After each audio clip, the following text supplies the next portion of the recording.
అందరికీ నమస్కారం. అంతర్ముఖ యానంలోకి స్వాగతం.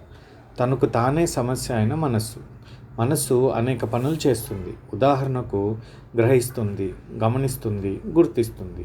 ఇంద్రియాల ద్వారా ఆయా విజ్ఞానాలు పొందుతుంది. అవసరాన్ని బట్టి, పరిస్థితిని బట్టి, ఎదురైన ప్రేరణను బట్టి పనులను ఎరుకతో చేస్తుంది. మనస్సు పనులు చేసి ఊరుకోదు. నేను చేశానంటుంది. ఆ పనిని ఇష్టపడుతుంది. నేను సరిగ్గా చేశానా, ఇంకా చేయనా అంటుంది. సమస్య పనులు చేయడం కాదు, ఇవన్నీ నేను, నాది, నా అనుకోవడం. ఇలా అనుకోవడానికి మనస్సు తాను చేసే పనులు ఆపి, తాను మనస్సుగా కాక చేసిన పనిగా మారి తిరిగి మనస్సుగా మారుతుంది. ఇలా మనస్సు తన స్వరూపాన్ని మార్చుకొనుటే సమస్య.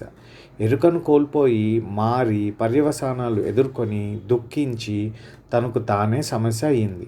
ధ్యానం మనస్సును మారనివ్వదు.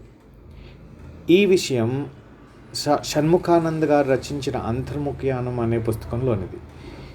ఇలాంటివి ఇంకా చాలా ఉన్నాయి. ఇది కనుక మీకు నచ్చితే షణ్ముఖానంద్ గారు రచించిన 2 పుస్తకాలు, నేటి సమాజానికి బుద్ధిని ధర్మం, అంతర్ముఖయానం, ఇవి 2 పుస్తకాలు అమ్మకానికి ఉన్నాయి.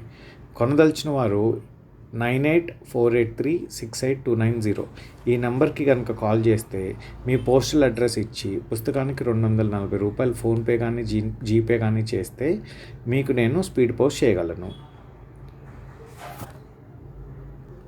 మరిన్ని వీడియోస్ కోసం మీ సపోర్ట్ కోసం చూస్తున్నాము. లైక్ చేయండి, షేర్ చేయండి. అట్లానే మా ఛానల్ని సబ్స్క్రైబ్ చేసి ఇంకా మీరు దేని గురించి తెలుసుకోవాలనుకుంటున్నారో, భయం గురించి కావచ్చు, ఆందోళన గురించి కావచ్చు, మనసు గురించి కావచ్చు, ఆలోచనల గురించి కావచ్చు, వీటి గురించి మరిన్ని విషయాలు తెలుసుకోవాలంటే దేని గురించి తెలుసుకోవాలో కామెంట్ సెక్షన్లో పెట్టగలరు.